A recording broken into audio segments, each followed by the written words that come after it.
आपके फादर तो फार्मर हैं और आप बुलंदशहर के रहने वाले हैं, छोटी जगह के रहने वाले हैं। तो ये इंस्पिरेशन सिविल सर्वेंट बनना है और उसके पहले आईआईटी में जाना है, तो किसी को फैमिली मेंबर से इंस्पिरेशन मिला है या it was guided by someone else? So family. तो प्रीलिम्स अभी भी 30 डेज बचे हुए हैं, 2025 का एग्ज़ाम है। तो प्रीलिम्स में क्या dos and don'ts last moment के लिए आप सजेस्ट करोगे स्टूडेंट्स को? My first suggestion would be do not change the strategy at the last moment. Next IAS में आपको क्या अच्छा लगा? सर पहली चीज़ सर मैंने फैमिली बोला था सर। मैं यहाँ पे अभिषेक सर भी हैं और भी राहुल सेंगट सर हैं, विभास सर है, जाज सर है। कभी भी अगर आपको रात में भी पूछना है सर से कि मैं राहुल सेंगट सर से रात में भी कॉल कर लेता हूँ, सर पढ़ाई नहीं हो रही सर मेरी, आप आगे कुछ बताइए। कैसा एक्सपीरियंस था यहाँ का? सो ऑफलाइन का एक्सपीरियंस सब अच्छा था सर। यहाँ पे आते ही एक तो पर्सनल जो रिलेशन टीचर्स के संग रहे। मैं 21 बैच का हूँ और मेरा आज भी है कि अगर कोई डाउट आता है तो मैं फ़ोन कॉल कर रहा हूँ किसी को या मैसेज कर रहा हूँ किसी भी सब्जेक्ट का, तो वो अभी तक कंटिन्यूड है। Welcome to next IAS toppers talk. Civil services 2024 result was declared 2 days ago और मेरे साथ हैं अभय प्रताप सिंह।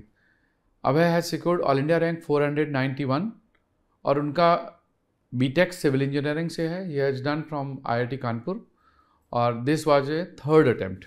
अभय, congratulations. Thank you sir. I believe your optional was also civil engineering. Yes sir, civil engineering. Right. सो अभय, आपने जब BTech करा IIT Kanpur से, तो तभी से आपने तैयारी स्टार्ट कर दी थी सिविल सर्विस की और you started after completing the BTech?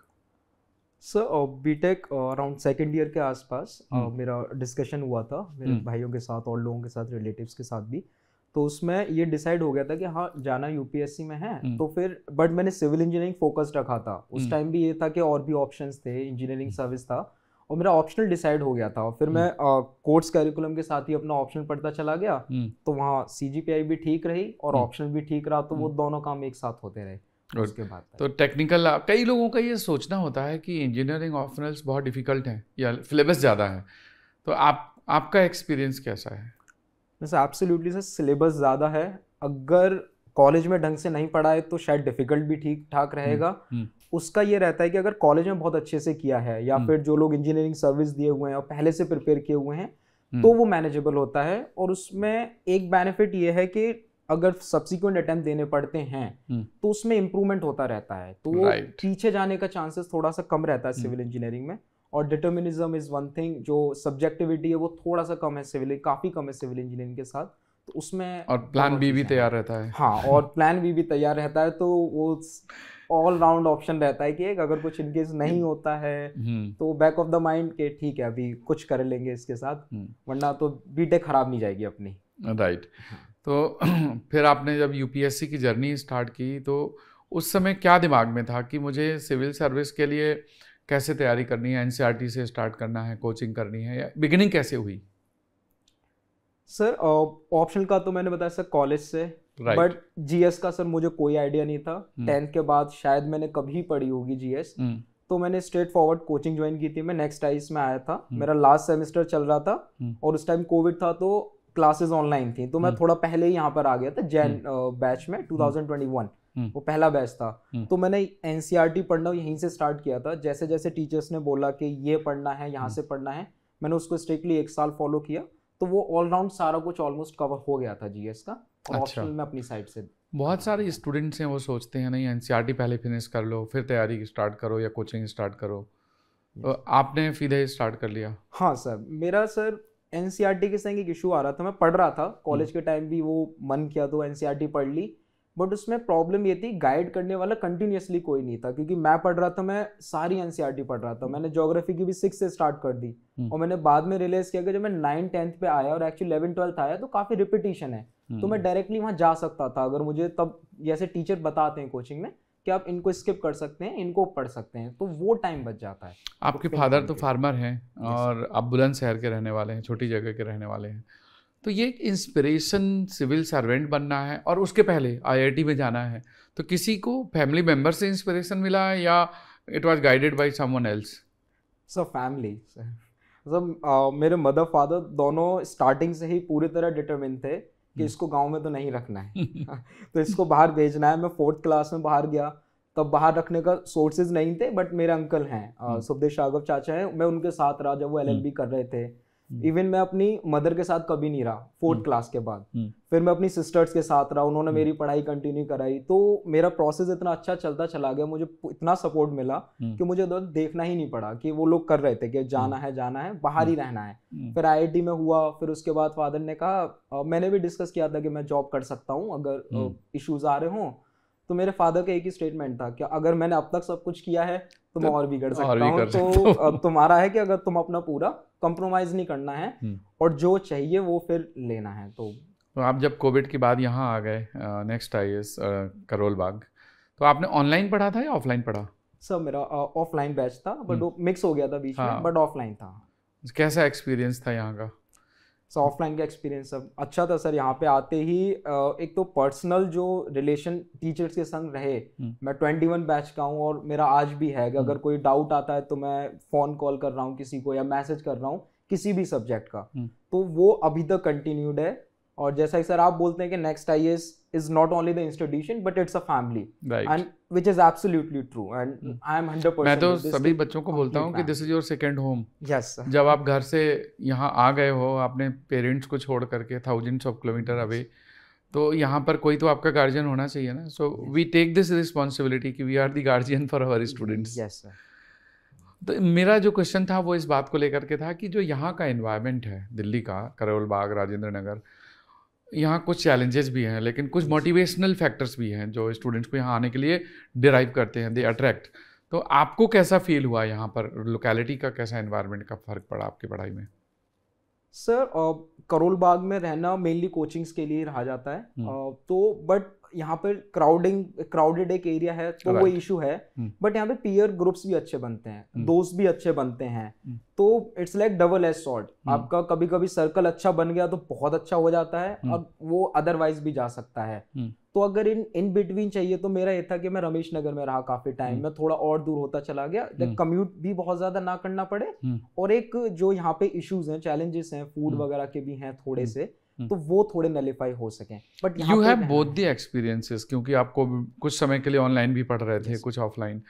तो in your opinion which is the better version of study? मतलब को ऑनलाइन पढ़ना ठीक है या ऑफलाइन पढ़ना ठीक है? I will go with offline. थोड़ा सा सर मेरा कंजर्वेटिव अप्रोच रहता है, मैं भी अभी डिजिटल नोट्स पे लोग रिलाई करते हैं, they are very helpful digital notes, but मेरा अभी भी है कि पेन पेपर लेके बैठना है, टीचर देखे सामने, मैं एकदम डिस्कशन रहे टीचर से और मेरा कॉपी। मुझे लगता है कि आपके अंदर वो सिविल इंजीनियरिंग है कि भाई हम जो बनाएंगे वो बिल्डिंग दिखनी चाहिए। हाँ सर, कंप्यूटर साइंस की तरह नहीं कि प्रोग्रामिंग कर दी हो दिखाई नहीं दे रहा है। हाँ सर, वो बिल्डिंग दिखती है तो दिखता है कि हाँ मैंने ये काम किया है। अगर यहाँ पे भी जब टेस्ट हो रहे हैं तो मुझे लगता है कि हाँ मैंने यहीं रह के सर के साथ पढ़ा है या आपसे मैंने कुछ बात की है, कभी अगर प्रॉब्लम रही है तो वो ऑफलाइन में ही हो सकता है, ऑनलाइन में मुश्किल है। गुड। अगर हम थोड़ा सा और आगे बढ़े हैं, जैसे प्रीलिम्स, तो प्रीलिम्स अभी भी 30 डेज बचे हुए हैं, 2025 का एग्ज़ाम है, तो प्रीलिम्स में क्या dos and don'ts last moment के लिए आप सजेस्ट करोगे स्टूडेंट्स को? Sir my first suggestion would be do not change the strategy at the last moment. अगर वो जैन फैब अगर वो कोई स्ट्रैटेजी फॉलो कर रहे हैं तो उसमें उनको फेथ दिखाना है, और लास्ट मोमेंट में अगर अभी जैसे रिजल्ट आया तो शायद काफी टॉपर स्टॉक्स अब आनी शुरू हो जाएंगी कि prelims this way that way, but उसमें इशू ये है कि अगर एट द एंड आके हम अगर कोई स्ट्रैटेजी चेंज करते हैं तो उसमें आप वो फीडबैक नहीं मिल पाता है कि अगर हो सकता है कि स्ट्रैटेजी मेरे लिए काम की, सामने वाले के लिए वो ना काम करे, तो एक वो वापस आना बड़ा मुश्किल हो जाएगा 1 महीने में। तो बट मोटा मोटा उसमें ये हो सकता है स्ट्रैटेजी में कि आपके जो अटेम्प्ट्स आपने डिफाइन कर रखे, मुझे इतने क्वेश्चंस करने हैं, तो उसके आसपास बहुत ज्यादा ड्रास्टिक नहीं करना है, और जो गैस वर्क बहुत ब्लाइंड नहीं मारना है, और 2000 जो लास्ट ईयर पेपर था अगर वैसा भी आ जाए तो उससे पता लग जाए कि नंबर आते हैं, डिफिकल्ट नहीं होता एट द एंड, वो ऑन द डे मैटर करेगा। जो नंबर ऑफ क्वेश्चंस अटेम्प्ट करना है out of 100 in GS paper, कितना अटेम्प्ट आप एडवाइज करते हैं कि इतना तो अटेम्प्ट करना चाहिए? सर मेरा रहता है कि इसमें प्रीलिम्स में एक्यूरेसी बहुत ज़्यादा बढ़ाना एक लेवल के बियॉन्ड थोड़ा डिफिकल्ट है। अगर कुछ लोग अगर वो कर पा रहे हैं तो मे बी उनके लिए लोअर नंबर में भी 80s में भी काम चल जाएगा, बट इन जनरल जैसे मैंने अपने साथ भी देखा, मैं एक्यूरेसी एक लेवल के बाद नहीं ले जा पा रहा था, तो मेरा टारगेट रहता था 60-30। अगर मेरे 60 सही होते हैं और 30 अगर गलत भी होते हैं तो मैं 100 पे होऊंगा और काफी चांसेस हैं कि मेरा हो जाएगा। तो मैं 90 के आसपास मेरा रहता था उसमें कि 60-30 अगर होगा वर्स्ट केस सिनेरियो तो मैं। और यूपीएससी के जो ऑप्शंस होते हैं वो इतने क्लोज होते हैं ना, कई बार आपके 3 स्टेटमेंट आपने सही मार्क करे और एक गलत कर दिया तो आंसर तो गया। हाँ सर। तो इसलिए 25-30% मिस्टेक होना बड़ा स्वाभाविक है। Yes sir. That is usual, this is not unusual कि 30% आप क्वेश्चन गलत करके आ रहे हो। इसलिए अटेम्प्ट 85-90 अगर होगा तो अच्छा रहेगा। आप 90 प्लस तक जाते हो तो अच्छी बात है। 2 अप्रोचेस होती हैं जनरली, हमने देखा है पेपर अटेम्प्ट करते समय। एक तो अप्रोच है कि आपने क्वेश्चन नंबर 1 से स्टार्ट किया और क्वेश्चन नंबर 100 पे फिनिश करा और 2 घंटे में आपने पूरा पेपर कंप्लीट करा। दूसरी अप्रोच जो स्टूडेंट्स रखते हैं कि पहले 90 मिनट और 100 मिनट में, 90 to 100 मिनट में उन्होंने एक राउंड पूरा कर लिया और फिर लास्ट के 20-30 मिनट में सेकेंड राउंड किया उन क्वेश्चंस को जो पहले नहीं कर पाए थे। आप क्या अप्रोच रखते थे अपने अटेम्प्ट में? सो मेरे में एक्चुअली 3 राउंड्स हैं। 3 राउंड से? हाँ, मैं 3 राउंड्स रखता था और पहला सबसे ज्यादा वाला पहला ही होता है कि उसमें श्योर 50-50 भी कवर करते हुए टारगेट रहता है कि अब 30-40 क्वेश्चंस अटेम्प्ट कर ले जा रहे हैं। थोड़ा टाइम के हिसाब से, अगर टाइम ज्यादा लग रहा है तो ज्यादा क्वेश्चंस होने चाहिए। वो प्रैक्टिस से मैंने डेवलप किया था। तो मेरा 1 hour 10 minutes में लगभग पहला राउंड में करता था। सेकेंड राउंड जिसमें कुछ क्वेश्चन सोचने पड़ते हैं ऑन द स्पॉट, उनका कोई ऐसा आंसर नहीं है। इकोनॉमी में बहुत होता है कि एक रिलेशन से रिलेशन डेवलप हो रहा होता है, तो सेकंड राउंड में वो करता था। थर्ड राउंड फिर आता था कि उन पे ऊपर सर्कल मारा हुआ है, मन करा तो कॉम्प्लेक्स टाइप है। हाँ, पेपर देख लिया कि कितने अटेम्प्ट हो रहे हैं, अब देखते हैं कि वो थर्ड राउंड में करना है कि नहीं। अगर मुझे लगा कि मैं ऑलरेडी पहुंच चुका हूँ 90 तो मैं उनको टच नहीं करूंगा। अगर फिर मुझे लगा मैं अभी 70 पे हूँ या 80 पे हूँ, फिर मुझे वहां पे रिस्क लेना वो बनता है, क्योंकि मैं ऑलरेडी अदरवाइज आउट हो जाऊंगा उससे प्रोसेस। एग्जाम में मैंने अक्सर देखा है कि स्टूडेंट्स कई बार ओवर थिंकिंग करते हैं और वो दोबारा उस क्वेश्चन का पढ़ेंगे तो फिर उसका आंसर चेंज कर देंगे। क्या आप जब अटेम्प्ट करते थे कि आपने फर्स्ट टाइम में कर लिया वही सही है, या उसको रीथिंकिंग करके ओवर थिंकिंग करते थे? नहीं, सबसे मैं ओवरमेट सर्कल साथ करता था। अगर मैंने एक क्वेश्चन किया फर्स्ट क्वेश्चन तो वो करा हुआ तभी माना जाएगा अगर मैंने ओवरमेट में फिल कर दिया है, और फिर उसे वापस ही नहीं आना मुझे। अच्छा, लास्ट मोमेंट में टेस्ट सीरीज और पीवाईक्यूज की इंपॉर्टेंस कितनी है प्रीलिम्स में? सर पीवाईक्यू से सबसे बड़ा फायदा ये होता है, जैसे सर आपने कहा कि बहुत कंफ्यूजिंग ऑप्शंस आते हैं, और पिछले लास्ट ईयर की यूपीएससी की आंसर की है जो कभी कभी ऐसा ऑप्शंस आ जाते हैं यूपीएससी की से जो थोड़ा देखने पड़ते हैं, तो वो उससे टच आ जाता है कि यूपीएससी इस टाइप के ऑप्शंस देता है। अगर मुझे इतना उसमें डाउट हो रहा है कि 2 ऑप्शंस इतना क्लोज है तो कैसे देखना है, तो वो एक पैटर्न डेवलप हो जाता है। तो एंड टाइम पे उसमें थोड़ा मोल्ड होना और फिर यूपीएससी में जाना, उसका थोड़ा फायदा रहता है। और कोचिंग की टेस्ट सीरीज से सबसे बड़ा फायदा है कवरेज का, क्योंकि यूपीएससी ने जो 1 साल पहले पेपर लिया वो उसका कवरेज काफी पुराना था, तो वो रेप्लिकेट नहीं होगा। तो टेस्ट सीरीज से हम पूरा कवर करने का ट्राई करते हैं, और मेरा वही रहता है कि सर मैं एक अपनी इंस्टीट्यूट नेक्स्ट आइज का उठाता हूँ पर 1 to 8 पूरा। तो अगर किसी भी इंस्टीट्यूट का उठाना है तो उसमें ये ध्यान रहे कि 1-1 2-2 सेलेक्ट नहीं करने, पूरा हो, क्योंकि पूरा टीम का रहता है कि 1 to 8 में ही करंट अफेयर कंप्लीट होगा। करेक्ट। तो वो जब पेपर डिजाइन होते हैं ना, तो ये माइंड में हमारे होता है कि इस पेपर में कौन से एरिया कवर करने हैं, और जो बच गए हैं वो नेक्स्ट में करना है, जो उसमें भी बच जाएंगे तो थर्ड में करना है। तो इसलिए आप जब पूरे पेपर्स लगाते हैं तब आपका सारा करंट अफेयर्स कवर होता है, या रिमेनिंग जैसे हिस्ट्री ज्योग्राफी की बात कर लें। हाँ, इसी क्रम में जैसे हम बात करते हैं, जैसे प्रीलिम्स और मेंस का सिलेबस थोड़ा सा डिफर करता है। तो जैसे पेपर 4 हो गया जीएस का, ऐसे पेपर हो गया, ऑप्शनल हो गए। नॉर्मली हमने देखा है कि ये ज़्यादा स्कोरिंग, इसमें अच्छी स्कोर आते हैं, मेंस में स्कोरिंग एरिया है। तो आपने जब स्टडी स्टार्ट की थी तो प्री कम मेंस को एक साथ करते गए थे, या पहले प्रीलिम्स वाले एरियाज में फोकस करा, मेंस वाले बाद में किया?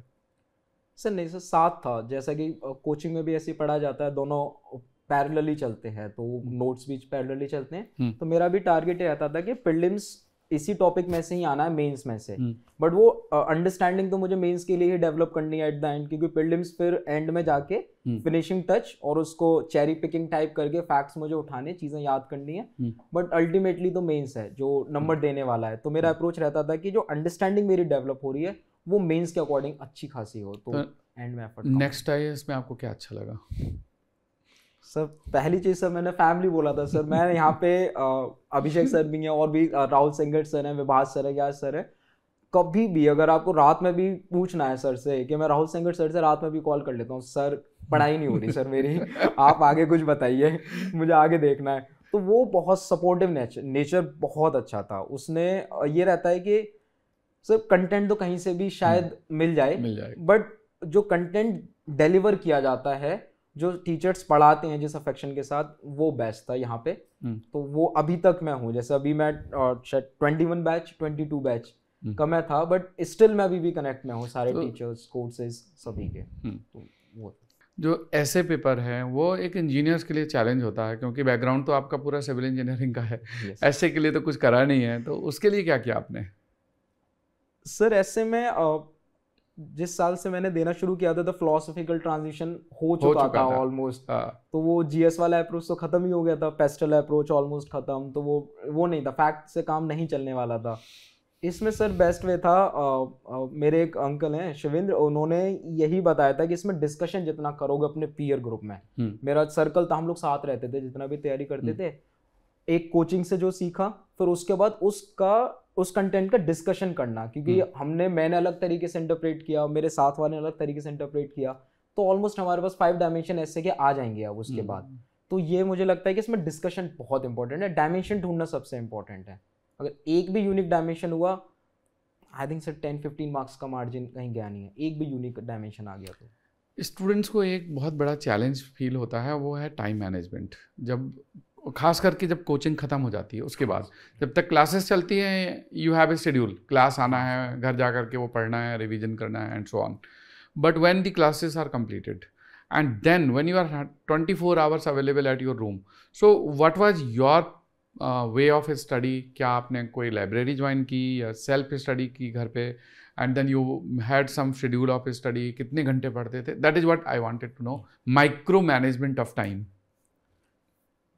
I think I'm not the best person to नहीं, आपने define time management। जो आपने पढ़ा, जिस तरह से पढ़ा, आप वो बता दीजिए। हाँ सर, ये इशू तो सर मेरे साथ भी रहा कि वो कॉलेज के टाइम से आदत पड़ गई थी कि एंड टाइम पे जाके ही होना, डेली वो बड़ा मुश्किल हो रहा था कि डेली 9 आवर्स से 8 आवर्स निकालना। तो मेरा उसमें मेरा अप्रोच ये था, मेरा टारगेट सेट करता था, अगर वो टारगेट 2 दिन पहले कंप्लीट हो गया तो सर मुझे वो 2 दिन अपने आप को देने, मैं उसमें एंजॉय करने वाला हूँ, और टीवी सीरीज देखूँ, कुछ भी करूँगा, तो मैं ये नहीं उतना ग्रीडी नहीं होऊंगा फिर कि मैं और कंप्लीट कर लूँ इसमें। तो वो धीमे धीमे मैं उसको स्क्वीज करता चला जाता था कि ये अब टाइम कम होता चला जाए, जैसे एग्जाम पास आएगा तो मैं पीक करूँ उस टाइम पे जाके। तो सर मेरा कभी नहीं रहा कि मैं आर्ट्स इतने पढ़ूँ, मे बी मैंने 12 आवर्स भी पढ़े होंगे कुछ दिन, और पर हो सकता है कि मैंने 1 घंटा भी नहीं पढ़ा हो कुछ दिन। तो मेरा टाइम टेबल ऐसा डेली टाइम टेबल कभी नहीं रहा, माइक्रो मैनेज करने का कोशिश नहीं किया सर मैंने इसका। जब टाइम मिला तब पढ़ लो। हाँ सर, और जैसे पढ़ सकते हो वैसे पढ़ लो। हाँ सर, अल्टीमेटली एम ये है कि पढ़ना है। हाँ सर, लाइब्रेरी का बेस सर, मीन लेट के पढ़ो, बैठ के पढ़ो, टहल के पढ़ो, बस पढ़ना है। तो मेरा लाइब्रेरी में भी मैं ज्वाइन नहीं की थी कभी, तो मेरा रूम पे ही रहता था कि जैसे मेरा मन करेगा मैं वैसे पढ़ूंगा, बट बस पढ़ना है, एफिशिएंसी आनी चाहिए। That's good. Coming to the last stage interview के, आपका तो सिविल इंजीनियरिंग बैकग्राउंड है, तो कुछ सिविल से भी पूछा गया था या करंट अफेयर्स, ह्यूमैनिटी, क्या पूछा? सर मेरा पहला ही क्वेश्चन काफ़ी इंटरेस्टिंग था, why civil engineering is called civil engineering, तो उनका वो फर्स्ट क्वेश्चन था वो। तो उसके बाद मैंने आंसर किया उसमें कुछ, तो थोड़ा अप्रिशिएट किया वो जो चेयरपर्सन थे, तो बाकी सबको लगा कि इसकी सिविल इंजीनियरिंग अच्छी है। तो फिर उन्होंने सिविल इंजीनियरिंग से ऑलमोस्ट हर मेंबर ने क्वेश्चन पूछा है। ऑलमोस्ट जो 5 थे चेयरपर्सन को मिला के। तो इसका मतलब है कि अगर आपका बैकग्राउंड इंजीनियरिंग का है तो अपने सब्जेक्ट पढ़ के जाओ। हाँ सर, नहीं हाँ उसमें सर वो आपने कोर्सेज में जो पढ़ाए थे, ग्रीन बिल्डिंग पे बहुत डिस्कशन हुआ, मीन क्वेश्चन थोड़े अलग तरीके से फ्रेम किए गए, कंटेंट सेम ही था कि इस तरीके से बनाते हैं, एनवायरमेंटल इंजीनियरिंग को कैसे करते हैं, हाईवेज पे हम लोग क्या कर रहे हैं अच्छा करने के लिए। तो एक मेंबर ने 2 क्वेश्चन, एक 2 क्वेश्चन पूछे। फिर वो एआई का आजकल चल रहा था, तो एआई का इम्पैक्ट पूछा सिविल इंजीनियरिंग। तो वहाँ पे मैंने लाइट मूवमेंट थोड़ा सा क्रिएट हो गया था कि sir even AI will require infrastructure, तो सर भी हंस रहे थे, हाँ this is going to be the last sector which will impacted by AI, one of the last sector। तो सर सिविल इंजीनियरिंग सबने टच किया था, तो वन एक्सपेक्टेड था हिस्ट्री। 3 मेंबर्स ने मेरे से हिस्ट्री टच किया। वो पता नहीं सर वो किधर से आया, उसका कोई आइडिया नहीं था। आप सिविल सर्विस की तैयारी कर रहे हो तो हिस्ट्री तो पढ़ते ही है। हाँ सर, पर वो सर मैं एक्सपेक्ट बैकग्राउंड नहीं था आपका हिस्ट्री का। सर मेरा हिस्ट्री कंपैरेटिवली कई बार क्या होता है ना, आपके बैकग्राउंड के बजाय जो पर्सन बैठे हैं उनके बैकग्राउंड का भी फर्क होता है। हाँ, वो हिस्ट्री बैकग्राउंड के होंगे। हाँ सर, वो उसमें एक मेंबर ने पूछा, मैंने उसको थोड़ा अच्छा आंसर कर दिया, तो दूसरे मेंबर पूछा आपकी हिस्ट्री भी अच्छी है, तो मैं भी हिस्ट्री से पूछता हूँ, फिर उन्होंने भी हिस्ट्री कंटिन्यू कर दी, तो उस तरीके से वो चलता ही चला। अच्छा, एक और point, the question is like कि many students they are not good in English, but they have followed the English medium and they have appeared in exam through English medium. So for such students, what do you suggest during the interview? क्या उनको problem face होती है वहाँ पर? They allow you to have answer in English or mix of Hindi and English? Sir in both of my interviews उन्होंने सिर्फ अगर English medium है तो मेरे से तो इंग्लिश में ही कम्युनिकेट किया है। अगर प्रॉब्लम होती है तो शायद सर बोल सकते हैं, बट मेरा था अगर मेंबर्स हिंदी में पूछते हैं तो मैं हिंदी में रिप्लाई करने वाला था। बट लैंग्वेज उतना बड़ा इशू आता नहीं है। अगर जैसे कि सर मेरी भी उतनी अच्छी इंग्लिश नहीं है, अगर मुझे कम्युनिकेट करना है, बट ये कि मैं कम्युनिकेट कर सकता हूँ तो, पर वहाँ पे सर वो ऑप्शन तो पहले देते हैं, तो ऐसा कुछ क्लियर तो नहीं है कि how will they see it. But शायद एक मेंबर है बोर्ड में, वो इंग्लिश मीडियम वालों से हिंदी मीडियम में क्वेश्चन पूछते थे। वो ये कहते थे कि अगर वो परसेप्शन जो क्रिएट हो रहा है बाहर कि हम हिंदी मीडियम से जो इंटरव्यू में आ रहे हैं लोग, हम उनको नंबर नहीं देते। तो वो मेरे एक दो दोस्त भी थे, उनसे उन्होंने डेलिबरेटली हिंदी में क्वेश्चंस पूछे इनिशियली कि ऐसा कुछ भी नहीं है यूपीएससी के अंदर कि अब बस आपको कम्युनिकेट करना है। तो उन्होंने इंग्लिश वालों से हिंदी में क्वेश्चन पूछ लिए थे। तो सर ये मिक्स है दोनों। कई बार ये तो उल्टा टफ हो सकता है, कोई ऐसा इंग्लिश वाला कॉन्वेंट एजुकेटेड हो जो हिंदी में ज़्यादा कंफर्टेबल ही ना हो। हाँ सर, उसके लिए फिर इंग्लिश वो हमारा जो कम्युनिकेशन है इंग्लिश तो है ही। हाँ सर, वो तुरंत स्विच हो जाता है बाय डिफॉल्ट वो इंग्लिश है, but if you can answer in Hindi. हाँ सर, वो अगर कर सकते हैं तो अच्छा है। अदरवाइज सर इवन हो सकता है कोई सर तमिलनाडु से हो, कहीं से हो, राइट। तो उसके लिए तो जो स्टूडेंट इंजीनियरिंग बैकग्राउंड के हैं, IIT NIT कहीं से भी हैं, उनके लिए क्या मैसेज देना चाहोगे civil services as a career? Firstly focus on engineering, अपना इंजीनियरिंग स्ट्रांग होनी चाहिए, एंड देन फिर अगर यूपीएससी में भी आना है, ऑप्शनल अपने स्ट्रेंथ अपने इंटरेस्ट के हिसाब से देख सकते हैं। नॉट नेसेसरली कि मैं सिविल इंजीनियरिंग से हूँ तो मैं ये नहीं कहूँगा कि वही लेना है, जो भी आपको इंटरेस्ट के हिसाब से अच्छा लगे, बट अपनी बीटेक स्ट्रांग होनी चाहिए। अगर अनफॉर्चुनेटली कुछ भी होता है एंड में, मे बी नहीं हो पाता है, काफ़ी प्रॉब्लम्स होती हैं, तो एक ऑप्शन हमेशा बना रहेगा फॉल बैक करने के लिए कि मैं इंजीनियरिंग में मास्टर हूँ, मैं तब भी जाऊंगा कहीं भी, मेरी इंजीनियरिंग मेरे साथ जाएगी। तो मेरा ये मैसेज है, अगर जो है इंजीनियरिंग में अभी, अपना इंजीनियरिंग अच्छे से करें फर्स्ट। तो एक प्लान बी रेडी रहना चाहिए। हाँ सर, उससे तो दोस्तों ये था डिस्कशन अभय प्रताप सिंह से। He has secured all India rank 491 in civil services 2024, passed out from IIT Kanpur, BTech in civil. तो दोस्तों आई होप कि ये डिस्कशन आपको अच्छा लगा होगा। आप कमेंट बॉक्स में ज़रूर लिखना कि आपको कैसा लगा। कोई और अगर आप किसी तरह का डिस्कशन चाहते हैं, आने वाले टॉपर स्टॉक में मैं वो बातें करूं, तो आप कमेंट बॉक्स में सजेशन भी लिखिए, और आपको जो चीज़ें अच्छी लगी हैं वो भी मेंशन करिए, so that we can carry forward those things.